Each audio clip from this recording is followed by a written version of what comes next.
first talk about Rahul Gandhi, the leader of opposition in Lok Sabha, who just held a press conference. The showdown over the NEET examination continues, and just a short while earlier, Rahul Gandhi spoke about this issue. In his media address, Rahul Gandhi once again reiterated his demand for the resignation of the Education Minister Dharmendra Pradhan. He also questioned Delhi Police's approach in handling the protests on Monday. Rahul Gandhi says that students were treated like terrorists. Let's listen into those comments. The first demand, completely legitimate demand, is that Mr. Dharmendra Pradhan, who has failed as an education minister, who is known to be corrupt, should be relieved of his duties. Second demand, every single person who raised a finger on our students, and it doesn't matter who he is, the people who ordered it and the people who executed it should be made accountable. And the third thing is that the man who is running this entire system, the man who is finally accountable to all this, should have the decency to apologize to the students for what has happened.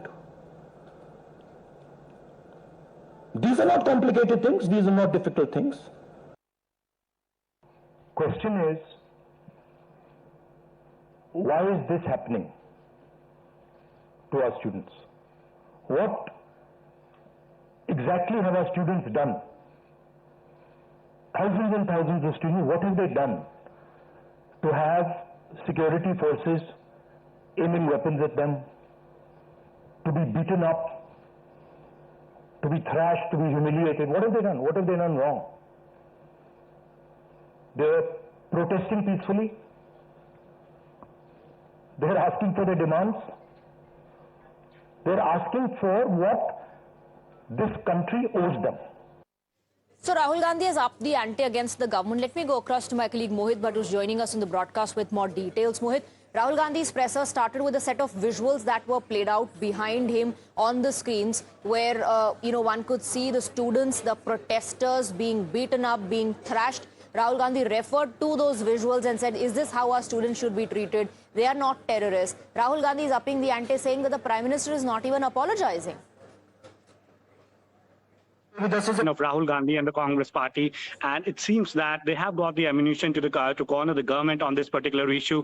Rahul Gandhi addressed a special press conference where he put out the visuals of 20th of July where students were seen beaten up by the police, and he goes on to say that they have three basic demands, and the primary being that there has to be debate and discussion in the parliament on this particular issue, and also now the Congress party is saying that Dharmendra Pradhan should resign. So that has been the demand coming in from the Congress party, and Rahul Gandhi again reiterates it. He says that I don't care that if I am beaten up, I am being punched, but then students of this country who are out there for justice, they have been beaten up brutally by the police. So now accountability, Rahul Gandhi has asked for the accountability. We also know for a fact that how exactly they have been demanding this in the parliament. There is a complete ruckus in the parliament. Complete police action. He also slammed the government for mishandling the entire situation.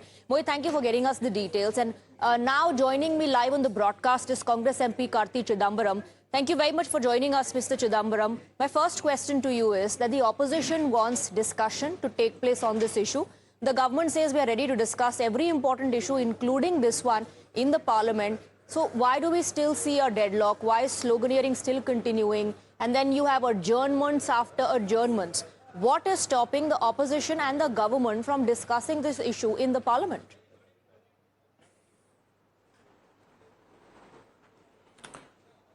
The onus is really on the government to create the environment and the platform for us to raise issues of importance.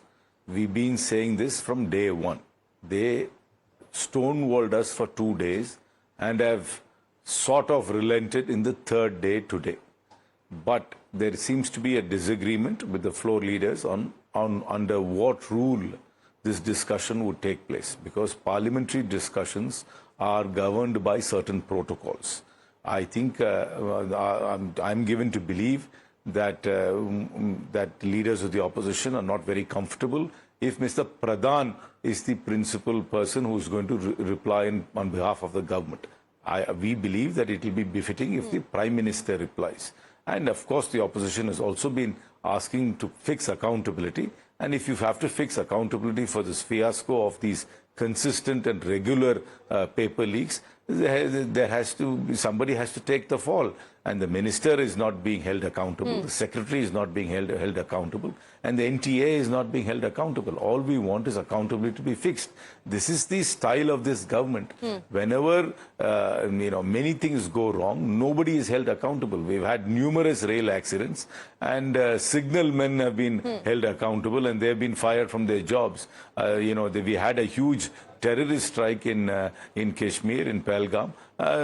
There was no accountability. There was a terrorist strike in Delhi, I think in the Chandni Chowk market, and there has been no accountability. This government, nobody in the political leadership ever takes accountability in this government, and we've been insisting on that somebody takes responsibility. That is where the sticking points are. All right, Karti Chidambaram, now let me also take you through a set of allegations that are coming the Congress party's way. The allegation coming in from the government, some in the government, is that the Congress party and the opposition is constantly changing the goalposts. The opposition demanded a discussion in the parliament. Now the opposition is saying till Dharmendra Pradhan resigns, there can be no talks, there will be no discussion in the parliament. The logjam is going to continue. How do you respond to that criticism? See, the point is that we've been asking for a discussion as well as fixing accountability. Both can go hand in hand together. We're saying you have to make somebody accountable. 2 million students had to resit an exam. And this is not the first time a paper is getting leaked.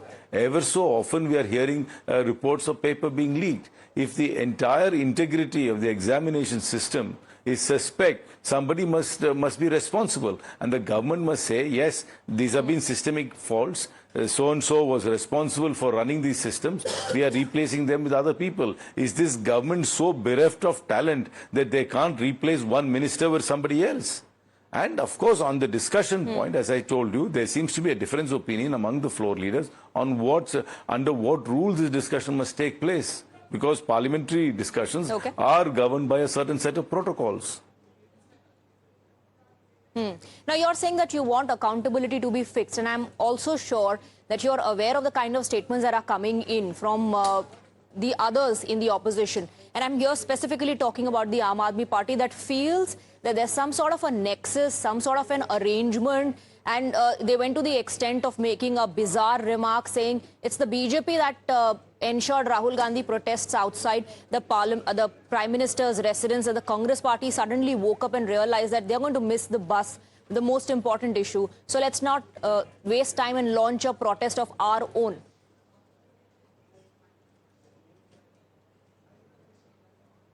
I can't be commenting on the fantasies and nightmares of the Aam Aadmi Party, which is fighting for relevance and survival. I mean, I have no comments to make about their flights of fancy. All right. So let me ask you this question. Yes, there are visuals doing the rounds, videos doing the rounds of how students were thrashed. There's an allegation that the police force there, the security personnel, used excessive force. Now, their version is that there were antisocial elements part of the protest that attacked them, that their vehicles were vandalized. There are some security personnel in the videos who are seen being heraud, being thrashed by these protesters, and journalists. Times Now's journalists were targeted as well. So why is it that these individuals are getting a free run, in the garb of this being a students' protest only? And why isn't the opposition talking about these antisocial elements? I condemn violence of all sorts, be it state-sponsored or by other individuals. The law must take its course, but there is no reason to unleash the brute force of the state on protesters. The first thing the government must have done is to engage in meaningful discussion and dialogue. That would have diffused the situation. But once this only got out of hand because they refused to indulge in dialogue. If there were unscrupulous elements who have infiltrated into the protest, I mean, it's really incumbent upon the government and the intelligence agencies to expose them and to take action. It's not, we don't have the organs of the state to find out the true version and take action, do we?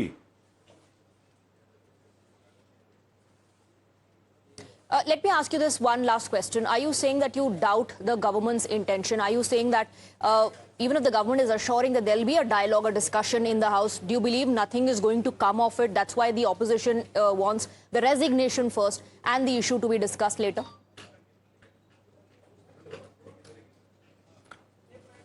So the point is, consistently we've been having paper leaks. And secondly, examinations have become big business because there is a huge industry which is in the preparatory sphere sector of examination preparations. So there is a huge incentive for corruption to come into these examinations because these preparatory agencies want to show great results, and so there is obviously a financial interest in making these things happen. And there has been a systemic fault line, and there has been systemic failure. Somebody needs to take responsibility. And all we are saying is fix responsibility. Explain to us what steps you have taken to make the system more robust. All that we are asking is in public interest. What is that we are asking which is outlandish or out of the ordinary? Okay, one last question, and I promise you this is the last question. Sushmita Dev earlier, while speaking to Times Now, says this is turning into a ego tussle now. If reform is the priority, then have that reform discussion in the parliament. How do you respond to that?